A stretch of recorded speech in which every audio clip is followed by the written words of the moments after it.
Hi, everybody. My name is Alicia Crank, and I am the Ambassador Chair with Women's Pro Hockey Seattle. And I am here with my fellow Ambassador, Rachel Moody. And we are so excited because today we are going to talk to Hannah Murphy, Woo! one of our goaltenders for PWHL Seattle. How are you, Hannah? I'm good. Thank you so much for the introduction. I'm really excited to be here with you. Rachel, tell people more about who you are and what you do, and all the things that you do. All the things. Okay. So, like Alicia said, my name's Rachel. I also am an ambassador for Women's Pro Hockey Seattle, which is a real thing now. So that's super, super awesome. I'm on the board for the. I just went totally brain fart and like forgot our acronyms because now I'm nervous because now we're recording. The Seattle Women's Hockey Club, which is a recreational women's hockey league here in Seattle for women and non-binary folks. Our season starts this weekend. We've got just over 200 people in the club, so super Wow. excited. It's a great group. I also just recently joined the admin team for the women's club through Snow King. Oh, So that season starts next week. It's a little bit smaller. We've just got 4 teams there. yeah, But yeah, both are great groups, and I'm super excited to get our fall seasons started pretty soon here. nice. This is going to be such a busy season between the Yes. Kraken and PWHL and Oh my then the gosh. amateur teams. I'm exhausted already thinking about it, but in such the best way possible. And I know, Absolutely. and I know that PWHL hasn't dropped their schedule yet, but I'm keeping my fingers crossed that there's going to be like some back-to-back games. Like one night will be Kraken, the next one will be PW. It'll give me all the excuse to stay downtown overnight, so have to come back and forth to Edmonds. But I think it's going to be so good. Well, I can't even tell you how excited our clubs here are to have the team in town. Like, we were kind of nervously joking amongst ourselves on the board. We were like, oh my gosh, when the schedule comes out, we're going to have to see what nights overlap with our club games. Yeah, Because I swear, like 3/4 of the club bought season tickets. yeah. So when the pro ladies are playing, none of us are going to be available to play in our beer league games. So yeah, no, we're so excited. So Hannah, I actually had an opportunity to go to the draft.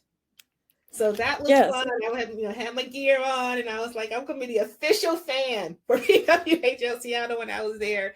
And you looked great, by the way. Can I Yeah. say, look at you. Thank Talk you. about, So much. talk about what that felt like for you. Did you know you were going to? Did you feel like you were going to go early in the draft? Like, what were you thinking when you were there?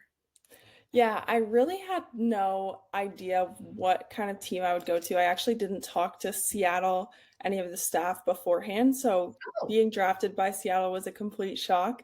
But I kind of had an idea from talking to other teams that I might go pretty high for a goaltender. And so I was just kind of waiting, seeing what team would be the first to pick me up, and happened to be Seattle, and I couldn't be more excited. I was super enthused. I actually was hoping that someone had caught me on camera when you were picked second because I was there and I kept saying from the very beginning, I was like, we need to pick a goaltender, and I wanted it to be you. And Oh there was my a couple of gosh. other media folks there, journalists there that came up to talk to me after the first round. And he was like, well, who do you think is going to go to the second round? I was like, it has to be Hannah. I want a goaltender. He was like, they don't pick goaltenders this early. And then we proved him wrong. So, so as soon as you were saying, I was hollering and like, oh my God, I was right. And he looked at me, he was like, so that was just really, it was just really cool to see that you were chosen one, and two, that, you broke the stereotype of not having a goaltender be picked that early. Yeah, that's awesome to hear, and I'm happy to have proved him wrong for you, and I'm glad it all worked out, and I'm looking forward to getting started in Seattle. So I know that they talk about that process. So once you were on the stage, then I know they took you guys off to the side, and there was like some other activations happening over there and photos. Talk through that process. What was that like once you get off the stage? It was definitely a bit of a whirlwind the whole night, especially after getting picked. So I walked backstage, and the first person I saw was Jenna Buglioni, and she gave me a huge hug. We've known each other from playing at different national team camps together. So that was a nice relief to see a familiar face, and she was super excited that we're going to be teammates. And then after that, like you mentioned, we had a bunch of different media obligations, a couple interviews and stuff, and I felt like I was just running around until I was able to go back to the table and see my parents, which was super awesome to finally get to chat with them and debrief about everything that went down. I know Rachel's chomping at the bit. Go for it, girl. Oh, I was just taken in the story. No, that's awesome. So I was not lucky enough to be at the draft, but it's really interesting to hear about. So other than like, obviously being selected and everything, were there other parts of the draft that were fun or enjoyable? Were you stressed out? Or like what else did you enjoy about being in Ottawa there for the draft? I think a lot of the anticipation leading up to the actual draft was the most stressful part. But once we were on site, it was a little bit of a sigh of relief. There was so many familiar faces of girls that I've grown up playing with or against across the NCAA for the most part. So having that familiar aspect was definitely a little bit less stressful once I got there, and just seeing how many fans were able to come out and support the league was really awesome. Getting to meet lots of people and sign lots of autographs. It was just an unbelievable night, and I think the PWHL did a great job hosting us. I was going to say, I agree. It's like I've been to other larger events before, and I think just all the technology and stuff that was involved with that draft was like flawless. So it looks so professional. I do want to go back to something you said earlier, though. You were talking about, you didn't know it was that Seattle was going to pretty much be the team. Wasn't talking to them or anything like that, but then now it kind of feels like home. And I was just found this image online the other day, and it's like, tell us about this. Like I just found out that so all of you were captains at one point, and now you're on the same team. What's that like?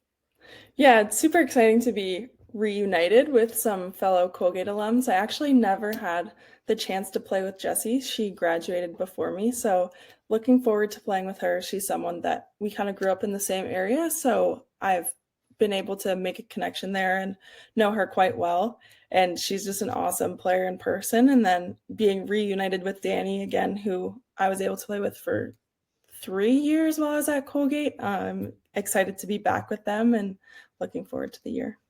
Awesome. Yeah, you've mentioned a couple times now, like seeing familiar faces at the draft. So it sounds like even at the professional level, the women's hockey community is pretty interconnected and stays pretty tight. Yeah, I think that's just the hockey community in general, whether it's on the men's or women's side. I think everyone always kind of knows a friend of a friend and everyone's interconnected. So being able to play at the professional level is no different. And I think we've all bumped shoulders at one point or another. Yeah. Awesome. So I do have one of our friends, Will, ended up sending over a couple of questions that I wanted to ask you. So the one, he actually is thinking about stuff, right? I just want to fangirl out and just hang out. But he actually has a couple of really good questions. So the first one I'll ask you is, what do you consider to be the best part of your game? I think one thing that I really excelled at the college level was my puck handling ability. That's something that we utilized a lot. And I was kind of able to be a third defenseman and help our team exit the zone quickly and play more offense ultimately. And I think I hope to use that at the professional level as well. And then what skills are you still working to develop or hope to develop while you're here? I think one thing that I've noticed across the whole league is just the amount of screen plays or high traffic net situations across the league, especially as a goaltender. That's super important. And you can really help change the momentum by getting your team a big whistle, a big save. So that's something that I've been focusing on this summer, just honing in those skills, finding pucks through traffic. Nice. So like Alicia mentioned earlier, potentially some silly questions. This is kind of a sillier question that I had. So the boys, of course, in the NHL have their playoff beards, right? During playoff season, they don't shave and they get these beards. Do you have any playoff like rituals or superstitions, or like, is there something you think the league should do? Like how the boys have their beards? We need a women's league playoff tradition. That's a good question. I don't know if there's anything specific that directly translates to kind of playoff beards. I think everyone has their own superstitions that they do throughout games or playoffs. But that would definitely be interesting to find something to do as a team. Open to suggestions, but there's not really anything that I've done in the past. Cool. That would be fun. All right. And maybe something will come out of this next question, because we're trying to start a rivalry with Vancouver, right? Like already trying to plant those seeds. And I know some people are calling it like the I-5-ory, because it's Highway I-5 between Vancouver and here. How would you feel about starting a rivalry? Who would you want to like poke at to make sure that that happens? Yeah, I think rivalries are one of the best things that come out of hockey or sports in general. So that seems like the obvious rivalry that we could get going. And I think as Seattle fans, the best thing that people could do is just come out and support us when we play games in Vancouver. Make it feel like it's a home game for us rather than Vancouver, and that would really get the rivalry started. And I know we were joking around with Steph earlier before we got on this call, but one of the things that that had me thinking about was the fact that, again, Seattle has really been leading the way with women's sports in general, and I mean, and not in a check the box way. The fact that that this team is going to be playing at Climate Pledge Arena, just like the Seattle Storm plays there as well, along with the boys. How are you feeling about how Seattle has been welcoming women's teams in general? Because I think you also got an opportunity to kind of visit some places, maybe visit some of the other teams. What's been your impression of how the sports fandom is here in Seattle, especially around women's sports? Yeah, I think Seattle in general is obviously a huge sports city, but more than that, they really do show up for women and female athletes, which visiting, I was kind of able to get a taste of just meeting people in the community who really had a deep knowledge of female sports and the different teams, and then already knowing a lot about our team, even though we haven't hit the ice yet. It's really evident that people are willing to come out and support us, and that's really exciting. Yeah, there was even something. I talked with a woman named Erin Morris. She's a college professor, and she was doing some research on specifically women's learn to play hockey programs. And I ended up talking with her because Seattle was one of, I want to say like 30, maybe 32 women's learn to play programs in the entire United States. So I mean, if there's thousands of like co-ed and men's programs, but yeah, there's only 30 something women's programs, and Seattle is lucky enough to have a couple of them. So yeah, definitely a good hub for women's sports around here. And then what were they saying? They said this, Alicia, when we were at the media announcement for PWHL Seattle, that Seattle's the first U.S. city to have professional leagues in 3 different women's sports, which I thought was a pretty cool stat. Yeah. And that's nothing to sneeze at either. No, definitely not. No, and it really is evident when you go out there and meet the people and just the culture surrounding supporting female athletes. It's really exciting to be a part of. Yeah. Well, speaking of people and culture, how are you? I know you're going back and forth right now, but how are you? What are your impressions of being on this side of the country? And again, one of the things I was feeling like connected to you about was, I grew up in Michigan, so I spent a lot of time in Ontario, and I was saying Canada never felt like another country to me because door to door from my house to the Ambassador Bridge was 20 minutes tops, and we all shared the same TV shows and stations and stuff like that. And it wasn't until I moved to the West Coast that I was like, oh, it is another country. It is different, because now I'm going into British Columbia and not Ontario, which I was thinking about. Have you experienced something similar as someone who grew up in Ontario, went to school at Colgate, which is in New York, so the same time zone, but now you're over here? How's that been for you? Yeah, that definitely resonates a lot. I think even going to Colgate, I was considered an international student, but I lived closer to school than a lot of my classmates. I was only about 3 hours away, so it kind of didn't feel too dissimilar from home, but I definitely felt that change when I went out and visited a couple weeks ago. It's completely different culture compared to Canada. It actually does feel a little bit like I'm in a different country, but at the same time, the people have been super welcoming, and that's something that I think will make it feel like home a lot quicker. And I can't remember, have they had you catch a salmon yet? No, I witnessed it, but haven't actually done it myself. You'll officially be a part of this area when they take you down to Pike Place and you have to catch one of those salmon. Catch a salmon, yeah. That's They're awesome. coming back. Actually, I just saw a few salmon in the creek literally this morning, so they're on their way back for spawning season. So tell us, like, what are a couple of your favorite memories being on the ice? And just anything, doesn't necessarily have to be your collegiate career. It sure can be though. But yeah, just what are a couple of your favorite, memories or times on the ice that you can think of?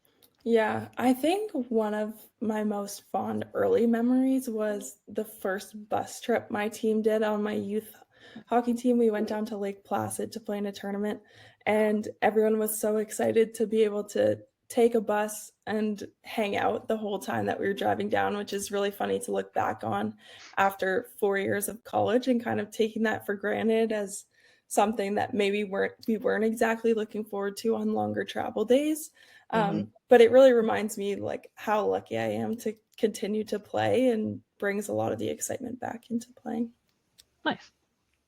And, we're a little crazy over here if you haven't already figured that out, even in the sports perspective. So I want to shout out another fan person, Kyle, who started this game that's Oops All Goalies. I don't know if you've heard of it before, but it's literally a game where it's all the goalies playing. And Okay. I want to say he started maybe a couple of years ago, but it started to expand. Like other cities have started to do it now, but we started first. We had it first. Yeah. Have you ever participated in any kind of game like that, or did you hear about it before today about what that's about? I don't think so. That's my first time, so I'll definitely have to look it up and learn more about it, but something that I can appreciate as a fellow goalie for sure. It's a lot. I very, don't play goalie, so I can't, like, I haven't participated, but it is you so much have to be a fun to goalie watch. to Yes, you play. have to be a goalie. Everyone on the ice is in full goalie gear, but there are no goalies in net. So it's just goalies as skaters, and it's just chaos in the absolute best way. It is so much fun. That's awesome. Oh, and there's costumes Yes, as costume. well. I think Hot Dog Guy is my It's favorite. like a hot dog. Yeah, There's there's always the hot clowns dog and all guy. these. It's Yeah. super fun. So we'll make sure to get you a link to the latest video and stuff. But it's a lot of fun. But Okay, perfect. I'll have to check that out. goalies. Let me see. What else do I want to ask you? Because I have 1,001 things I want to ask, but I also don't want it to get boring either. So, okay, I should do something that's kind of civically minded. What would you say to girls and women in the community, whether they've been exposed to hockey or not? How would you encourage them to want to kind of come out and see the team, support the team, or also just to learn more about women's hockey in general? Yeah. That's a good question. I don't know if I have a great answer, but just being able to be a part of the first team and bring women's professional hockey to the Pacific Northwest is super exciting to be a part of. And so if there's young girls that are hesitant to come out and try it, there's no harm in trying it once and being able to be a part of that growth of women's hockey. And that's right. So you were here for the training camps. How was that experience? It was awesome. I think there's definitely a lot of excitement, and that was evident in being surrounded by all the campers and such. And I was so impressed by how many had already been to the rivalry or the rivalry series. The rivalry series, but also the takeover tour game is yes. What I'm thinking about, and kind of already had specific favorite players and that sort of thing. I was really impressed, even though Seattle obviously hasn't had a team before. Yeah. Nice. That's one of my, I don't have kids myself, but I love now my friends who have kids in the area. These little girls are growing up seeing women on the ice, and it's totally normal for them. I was 30 something the first time I saw women playing hockey, and I like literally teared up a little bit. I was like, oh my gosh, this is amazing. So do you remember, like, what was your first exposure to hockey, and what got you into playing? Yeah. Luckily, being from Ontario, hockey's kind of all over the place, and I grew up, my whole extended family plays hockey. But one of the first things, actually, my mom started playing when my sibling and I were quite young, and Oh, my wow. dad would take us to the rink and we would run around and watch her. And she was only doing kind of learn to play and then a women's league. So she was no professional by any means, but I think that definitely left an impression on me at a young age. And I had those kind of role models to look up to, even though I had no idea kind of what the caliber of hockey was. I was definitely fortunate to have that exposure. Awesome. And I'm going to say that's probably one of the other reasons too why I was just so happy that the teams want to be playing at Climate Pledge of all places, because I think there was a mindset, and I'm gonna say I had it too, where I was like, okay, maybe the first season they're going to have them at the Angel of the Winds Arena in Everett, which is an amazing arena. It's great. And I think that was the default position for a lot of people. Like, oh, they're probably going to start them there and then maybe do a sprinkle of games there. So to have the team fully committed into playing in the Climate Pledge is such a game changer, not just here, but for women's sports to say, hey, we can be startup, teams, but still have the same caliber as the male counterparts get, right? Yeah. So and even the practice facility too, because everyone's going to be at Kraken Community Iceplex for their practices, which is awesome. It's such a nice facility. Fun fact, I work out of there once a week. That's awesome. The Wi-Fi there is great. It really is. I could be doing this here right now without any buffering. I hope they don't change that at some point. But it does. I think it says a lot. How serious this town is, how serious the ownership teams are, and just in spirit, how they're all coming together. Yeah, I think that's something that's unique about the professional sports in Seattle specifically, is just how welcoming all the teams are of one another and supportive. When I was out visiting and helping out with the youth camps and such, we were able to make it to a Seahawks game, and they were able to honor us. And I know some of the other girls went out to a Storm game, and it just feels like one big community. So it's been great that we've been welcomed already. Awesome. One last question for you, and it's kind of open-ended. So we don't know when the first game is going to be yet, but for that inaugural game, when you come into the arena, when you come out on the ice, what do you want to see? Like, what is that thing that's going to make you go, yes? Whether it's someone with a specific sign in their hand, like what is going to be that thing that you see or that thing that you feel that you're going to be like, this is where I'm supposed to be? I think just feeling the excitement from the crowd, whether it's just the sheer number of people or the signs, that's something that's kind of unique to the PW. I think they do it better than any other league. It's the amount of signs that you see at any given game. But specifically for our home opener, I think seeing that support for our team will mean the world. You are going to see it. I guarantee it. Agreed. Okay, everyone that's watching and listening, you have your assignment. You know what we're going to do. And again, I meant to say this at the beginning, but I was like, I just love that just by happenstance that this interview is happening during goalie week, NHL's goalie week. So it's like, I got a goalie. So Hannah, thank you so much for carving out time with all your practices and stuff to chat with us a bit and let us fangirl a little bit. Rachel, thank you as well for joining me on this call. And we will see you and everyone else at the beginning of the season. Awesome. Woohoo. Yes, thank you so much. Take care. Bye. Take care.